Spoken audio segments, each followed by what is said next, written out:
Morjesta!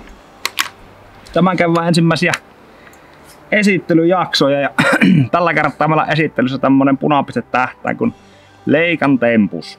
Ja katsotaan vähän mitä tää Tempus on syönyt sisälleen. Eli kyseessä on tämmönen hyvin pikkuinen punapistetähtäin. Tän paino on 40 grammaa ja tää on suoraan Docter-alustoihin yhteen sopiva. Eli erittäin helppo asentaa kivääreihin, haulikoihin, haulikkoriihloihin, pistoleihin.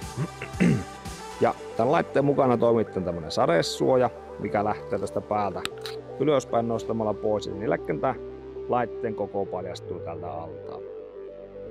Pikkusen käydään läpi sitten, miten tätä laitetta käytetään.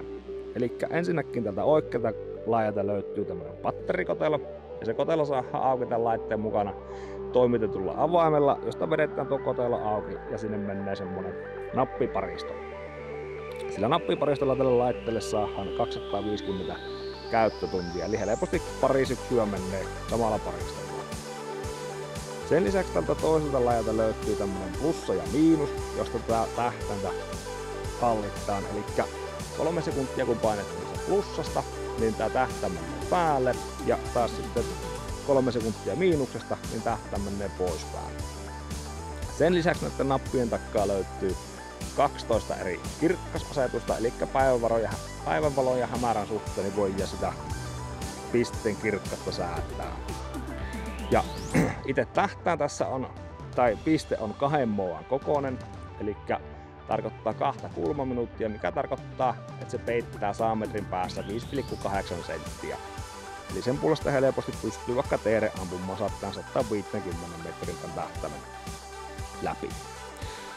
Sitten kohistamiseen täältä takaa löytyy tämmönen lukitus, johon käytetään laitteen mukana toimitettu kuusiokoloavain.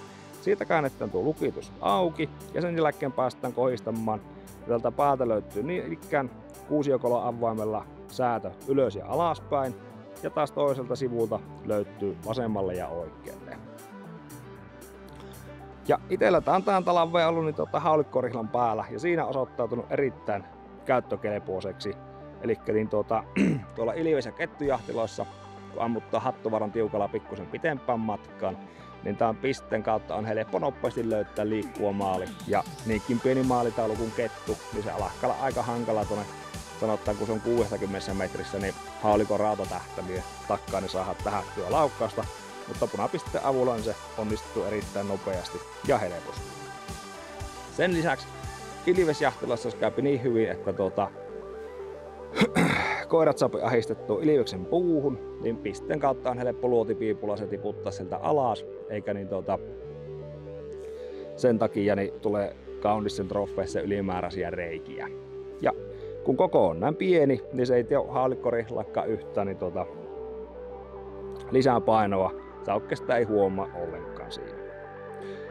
Epäilen, että tämä kävisi erittäin hyvin myös pystykorvamiehille, eli tällä pystyy ampumaan pisteen kautta helposti niin pomppulintuja.